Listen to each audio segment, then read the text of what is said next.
Сәлем, біз бүгін сосиски в тесте дайындайтын боламыз. Қамыры өте жұмсақ, өзі өте дәмді болып шығады. Ыдысқа сүт құйып, жылытып аламыз.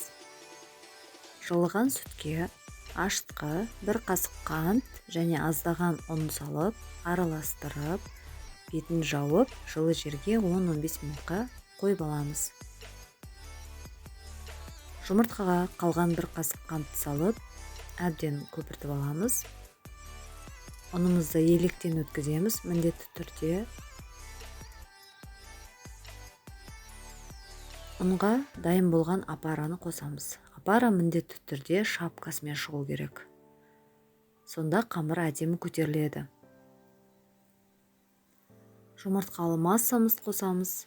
Еріген сары майды қосамыз. Және тұз қосып, қамыр илейміз. Қамыр сіздің ұныңыздың сапасына байланысты болады. Сол себептен рецептте 350-400 грамм деп көрсетілген. Сіз бірінші 350 грамм ұнды алып илеңіз. Қамырыңыз сұйық болса, үстіне ұн қосып, осындай массаға келтіруге болады. Міне жұмсақ қамыр иленеді. Ыдысымызға кішкене май құйып, жан-жағын майлап, сол ыдысқа қамырды салып, бетін пленкамен немесе майлықпен жауып қоямыз. 1 сағаттан кейін осындай қамыр көтеріліп шығады. Арасында бір қайтаруыңызға болады. Қамырды әдемілеп төртбұрыштетіп жаямыз. Мен видеода шеттерін кесіп тастадым. Себебі төртбұрышты болып көріну үшін.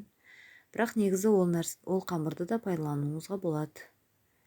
Төртбұрышты пласт 8-9 сосискаға бөлінеді. Негізі рецепт бойынша 10-12 штук сосиска шығады. Видеода көрсетілгендей етіп орайсыз.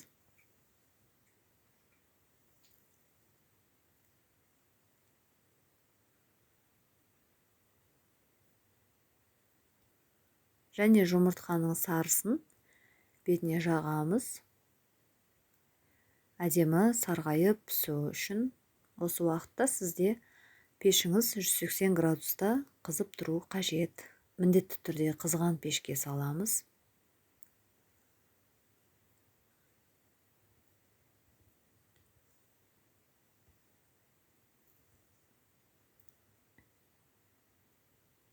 Бетіне өз қалауыңыз бойынша кунжут, мак себуге болады. Не болмаса, мүлдем сеппесеңіз де болады. Өз қалауыңызша.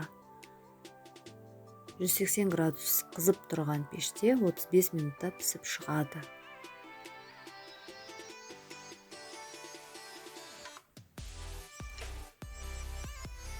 Мінекей, дайын болған сосиски өте жұмсақ, үлпілдек және көтеріліп пісіп шығады. Ас болсын, дайындап көріңіз, балаларыңызға, отбасыңызға ұнайды деген сенімдемін. Видео ұнаса, тіркеліп кетіңіз.